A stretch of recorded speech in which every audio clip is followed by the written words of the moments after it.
27వ రోజు పారాయణము త్రయోవింశాధ్యాయము విష్ణుగణాలు చెప్పిన చోళ విష్ణుదాసులు కథానంతరం ధర్మదత్తుడు మరలా వారిని, ఓ గణాధిపతులారా, జయ విజయులు వైకుంఠమందలి విష్ణుద్వారపాలకులని వినివున్నాను.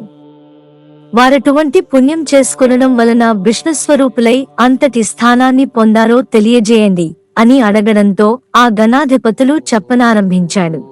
జయ విజయుల పూర్వజన్మలు తృణబిందుడి కూతురు దేవహూతి. ఆమె యందు కర్దమ ప్రజాపతి యొక్క దృకలన జరగడం వలన 2 కుమారులు కలిగారు. వారిలో పెద్దవాడు జయుడు, రెండోవాడు విజయుడు. వాళ్ళిద్దరూ కూడా విష్ణు భక్తి పరాయణులే అయ్యారు. అనంతరం అష్టాక్షరీ మంత్రాన్ని జపించడం వలన వాళ్ళు విష్ణు సాక్షాత్కారాన్ని కూడా పొందారు. వేద విధులయ్యారు. యజ్ఞాలు చేయించడంలో ప్రజ్ఞ గలవారుగా ప్రసిద్ధి చెందారు. అందువలన మరుత్తుడనే రాజు వీరిద్దరి వద్దకు వచ్చి తన చేత యజ్ఞం చేయించవలసిందిగా వాంఛించాడు.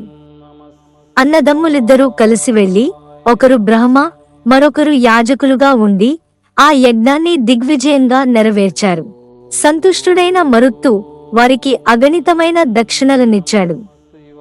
ఆ సొమ్ముతో ఈ అన్నదమ్ములు ఎవరికి వారుగా విష్ణుయజ్ఞం నిర్వర్తింపదలచారు. తదర్థంగా మరుత్తు ఇచ్చిన మహాదక్షిణను పంచుకోవడములో ఇరువురికి తగాదాలు వచ్చాయి. ఇద్దరికీ చెరిసగం అనేది జయుడి వాదం కాగా తనకు ఎక్కువగా వాటా కావాలని విజయుడు కోరాడు. ఆ వాదోపవాద క్రోధంతో జయుడు అలిగి, నువ్వు మొసలివై పొమ్మని శాపం పెట్టాడు. అంతటితో జయుడు ఊరుకోక అహంకారంతో శపించిన నువ్వు సాహంకారి అయిన సామజమై పుడతావులే అని ప్రతిశాపమిచ్చాడు. ఇలా పరస్పర శప్తులైన ఆ సోదరులిద్దరూ విష్ణువర్చన చేసి ఆయనను సాక్షాత్కరింప చేసుకున్న వారే తమ శాపాలను తత్పూర్వాపరాలను విన్నవించుకుని శాప విముక్తికే ఆ శ్రీహరినే ఆశ్రయించారు.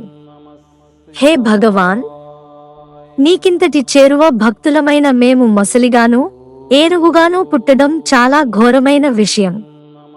కనుక మా శాపాల నుంచి మమ్ములను మళ్లించు అని మనవి చేశారు. అందుకు మందహాసం చేస్తూ అంబుజనాభుడు, జయ విజయులారా, నా భక్తుల మాటలు పొల్లుపోనికపోవడమే నా విధి. వాటిని అసత్యాలుగా చేసే శక్తి నాకు లేదు. పూర్వం ప్రహ్లాద వాక్యం కోసం స్తంభం నుంచి ఆవిర్భవించాను. అంబరీషుని వాక్యం ప్రకారం దశావతారాలను ధరించాను. అందువలన మీరు సత్యం తప్పనివారై మీ శాపాలను అనుభవించి అంత్యంలో వైకుంఠాన్ని పొందండి అని ఆదేశించడంతో తదాదేశాన్ని శిరసావహించి ఆ జయ విజయులిద్దరూ గండకీ నది ప్రాంతాన మకర మాతంగాలుగా జన్మించి పూర్వ జన్మ జ్ఞానం కలవారై విష్ణు చింతనతోనే కాలం గడుపసాగారు. అలా ఉండగా ఒకానొక కార్తీక మాసం ప్రవేశించింది. కార్తీక మాసంలో కార్తీక స్నానం చేయాలనే కోరికతో ఏనుగైన జయుడు గండకీ నదికి వచ్చాడు. నీటిలోనికి దిగిందే తడవుగా అందులోనే మొసలిగా ఉంటున్న విజయుడు ఏనుగును గుర్తించి దాని పాదాన్ని బలంగా నోటగరిచాడు. విడిపించుకోవడానికి చేసిన ప్రయత్నాలు విఫలం కావడంతో గజదేవుడైన జయుడు విష్ణువును ప్రార్థించాడు. తలచినదే తడవుగా ప్రత్యక్షమైన తార్క్షవాహనుడు తన చక్రాయుధాన్ని ప్రయోగించి ఆ కరిమకరాలు రెండింటినీ ఉద్ధరించి వారికి వైకుంఠ ప్రాప్తిని కలిగించాడు. తదాదిగా ఆ స్థలం హరిక్షేత్రంగా విరాజిల్లాసాగింది. విష్ణు ప్రయుక్త చక్రాయుధం ఒరిపిడి వలన ఆ గండకీ నదిలోని శిలలు చక్ర చిహ్నాలతో కూడుకున్నవయ్యాయి. ఓ ధర్మదత్త, నీచే అడుగబడిన వారైన విష్ణు ద్వారపాలకులకు జయ విజయులు వారిద్దరే. అందువలన నీవు కూడా దంభమాత్సర్యాలను దిగనాడి సమదర్శనుడిపై సుదర్శనాయుధుడి చరణ సేవలను ఆచరించు. తుల, మకర, మేష సంక్రమణాలతో ప్రాతః స్నానాలు ఆచరించు. తులసీవన సంరక్షణమందు నిష్ఠగలవాడిపై ప్రవర్తించు. గోబ్రాహ్మణులను, విష్ణు భక్తులను సర్వదా సేవించు. కొర్ర ధాన్యము, పులికడుగు నీరు, వంగ మొదలైన వాటిని విసర్జించు. జన్మ ప్రభృతిగా నీవు అనుష్ఠిస్తున్న ఈ కార్తీక విష్ణువ్రతం కంటే దాన, తపో, యజ్ఞ తీర్థాలు ఏవీ కూడా గొప్పవి కావని గుర్తుంచుకో. ఓ విప్రుడా, దైవ ప్రీతికరమైన విష్ణు వ్రతాచరణం వలన నీవు నీ పుణ్యంలో సగభాగం అందుకొనడం వలన ఈ కలహ కూడా ధన్యులయ్యారు. ప్రస్తుతం మేము ఆమెను వైకుంఠానికి తీసుకుని వెడుతున్నాము అని విష్ణుగణాలు ధర్మదత్తునితో హితవాడి అతనిని పునః నియమవ్రత నిష్ఠుడిని చేసి కలహ సమేతంగా విమానాన వైకుంఠానికి బయలుదేరారు. నారదుడు చెబుతున్నాడు, పృథురాజా, అతి పురాతనమైన ఈ పుణ్యేతిహాసాన్ని ఏ మానవుడైతే వింటున్నాడో, ఇతరులకు వినిపిస్తున్నాడో, వాడు శ్రీ మహావిష్ణువు యొక్క సంపూర్ణానుగ్రహానికి పాత్రుడై విష్ణు సాన్నిధ్యాన్ని పొందదగిన జ్ఞానాన్ని పొందుతున్నాడు. త్రయవింశోధ్యాయ సమాప్తః 23వ అధ్యాయము సమాప్తము. చతుర్వింశోధ్యాయ. నారదుడు చెప్పినదంతా విని ఆశ్చర్యమయుడైన పృథు చక్రవర్తి, హే దేవర్షి, ఇప్పుడు నువ్వు చెప్పిన హరిక్షేత్రం, గండకీ నదులు లాగానే గతంలో కృష్ణ, సరస్వతి ఇత్యాది నదుల గురించి విన్నాను. ఆ మహామహిమలన్నీ ఆ నదులకు చెందినవా లేక ఆ క్షేత్రాలకు చెందినవా? విశదపరచవే అని కోరగా మరలా నారదుడు చెప్పసాగాడు. శ్రద్ధగా విను. కృష్ణానది సాక్షాత్తు విష్ణుస్వరూపం, సరస్వతీ నది శుద్ధ శివస్వరూపం. వాటి సంగమ మహాత్మ్యం వర్ణించడం బ్రహ్మకు కూడా అసాధ్యమే అవుతుంది. కృష్ణ, సరస్వతీ నదుల ప్రాదుర్భావము ఒకానొక చాక్షుష మన్వంతరంలో బ్రహ్మదేవుడు సహ్యపర్వత శిఖరాలపై సవనం చేసేందుకు సమాయత్తుడయ్యాడు. హరిహరులతో సహా సర్వదేవతలు, మునులు కూడా కలిసి ఒకానొక దైవత ముహూర్తంలో బ్రహ్మకు యజ్ఞ దీక్ష నీయడానికి నిర్ణయించి కర్త యొక్క కళత్రమైన సరస్వతికి విష్ణుమూర్తి ద్వారా కబురు పంపారు. అయినా సరస్వతి సమయానికి అక్కడకు చేరుకోలేదు.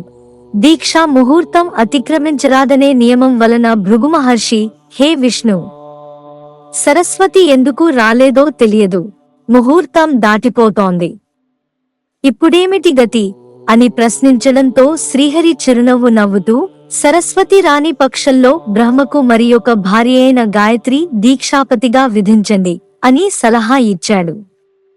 ఆ సలహాను శివుడు కూడా సమర్థించడంతో భృగువు గాయత్రిని రప్పించి బ్రహ్మ యొక్క దక్షిణ భాగంలో ముందుగా ఆమెను ప్రవేశపెట్టి దీక్షావిధిని ఏర్పరిచాడు.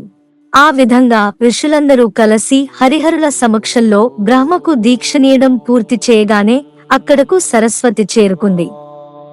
తన స్థానంలో దీక్షితురాలై ఉన్న తన సవతిని గాయత్రిని చూసి మత్సరవతియే స్వరోవాచ, అపూజ్య యత్ర పూజ్యంతే పూజ్యానాం చవ్యతిక్రమః త్రీణిత్రత్ర భవిష్యంతి దుర్భిక్షం మరణం భయం. ఎక్కడైతే పూజార్హత లేనివారు పూజింపబడుతున్నారో మరియు పూజనీయులు పూజింపబడడము లేదో అక్కడ కరువు, భయము, మరణము అనే 3 విపత్తులు కలుగుతాయి. ఈ బ్రహ్మకు దక్షిణ భాగాన నా స్థానంలో ఉపవిష్టురాలైన ఉవిధ ప్రజలకు కనిపించినటువంటి రహస్య నదీ రూపమును పొందుగాక. ఓ బ్రహ్మ, విష్ణు, మహేశ్వరులారా, మీరందరూ ఈ యజ్ఞ వాటికలో ఉండి కూడా నా సింహాసనాల నాకన్నా చిన్నదానని ఆసీనురాలని చేశారు గనక మీరు కూడా జడీభూత నదీ రూపాలను పొందండి అని శపించింది. సరస్వతి క్రుద్ధ వచనాలను వింటూనే చివున లేచిన గాయత్రి దేవతలు వారించుతున్నా సరే వినకుండా, ఈ బ్రహ్మ నీకు ఏ విధంగా భర్తయో అదే విధంగా నాకు కూడా భర్తేనని విస్మరించి అకారణంగా శపించావు గనుక నువ్వు కూడా నదీ రూపాన్ని పొందు అని ప్రతిశాపమిచ్చింది. ఈ లోపల హరిహరుల వాణిని సమీపించి, మేము ఆ నదులమైనట్లయితే లోకాలన్నీ అతలాకుతలమైపోతాయి గనుక అవివేక భూయిష్టమైన నీ శాపాన్ని మళ్లించుకోమన్నారు. కాని ఆమె వినలేదు. యజ్ఞాదిలో మీరు విఘ్నేశ్వర పూజ చేయకపోవడం వలననే నా కోప రూపంగా యాగం విఘ్నపడి ఆగమయ్యింది. పలుకుల పడతినైన నా మాట తప్పదు. మీరందరూ నదీ రూపాలను ధరించి మీ అంశలు జడత్వాన్ని వహించవలసినదే. సవతులమైన నేను, గాయత్రి కూడా నదులమై పశ్చిమాభిముఖంగా ప్రవహించబోతున్నాము అని చెప్పింది. ఆమె మాటలు వింటూనే సకల దేవతాంశలు జడాలుగాను, రూపాలు నదులుగాను పరిణమించాయి. ఆ సమయంలో విష్ణుమూర్తి కృష్ణానదిగాను, మిగిలిన వారు ఇతరేతర నదీ రూపాలుగాను మారిపోయారు. బ్రహ్మ, విష్ణు, మహేశ్వరులు నదులై తూర్పుముఖంగాను, వారి వారి భార్యలు నదులై పశ్చిమాభిముఖంగాను ప్రవహించనారంభించారు. గాయత్రి, సరస్వతీ నదీ రూపాలు సావిత్రి అనే పుణ్యక్షేత్రంలో సంగమాన్ని పొందాయి. ఈ యజ్ఞంలో ప్రతిష్ఠితులైన శివ, కేశవులు, మహాబలుడు, అతిబలుడు అనే దేవతా స్వరూపులయ్యారు. సర్వపాపహారిణి అయిన ఈ కృష్ణానదీ ప్రకర్షత్పత్తిని భక్తితో చదివినా, వినినా, వినిపించినా వారి వంశమంతా కూడా నదీ దర్శన స్నాన పుణ్యఫలవంతమై తరించిపోతుంది. 23, 24 అధ్యాయములు 27వ బహుళ ద్వాదశి రోజు పారాయణము సమాప్తము.